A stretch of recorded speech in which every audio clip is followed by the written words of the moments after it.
তফসিল ঘোষণা নিয়ে নিউজ 24 এর সাথে কথা বলেছেন দেশের সাধারণ ভোটাররা, জানিয়েছেন তাদের ভাবনা। তফসিল হয়েছে যে আসলে আমরা খুব খুশি, এটাতে আমরা চাইছি যে একটু সুন্দর নির্বাচন হোক। মানুষের মনের মধ্যে একটা সংশয় ছিল যে নির্বাচন হবে কি হবে না, কিন্তু সেই সংশয়টা কেটে গিয়ে আজকে নির্বাচন কমিশন তফসিল ঘোষণা করেছেন। ফ্যাসিস্ট সরকারের হাত থেকে দেশকে রক্ষা করে এই তফসিল ঘোষণা করেছে। অবশ্যই খুশি তফসিলের কারণে, কারণ জনগণের অধিকার নির্বাচন, আর নির্বাচনটা সুষ্ঠুভাবে হোক এটাই আমরা চাই। ভোটের মাধ্যমে তাদের যে ভোট অধিকারটা সেটা প্রয়োগ করতে পারবে।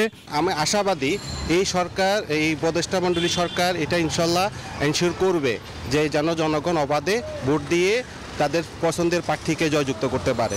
জনগণের আসলে একটাই এখন আশা যে ফেয়ার ইলেকশনস।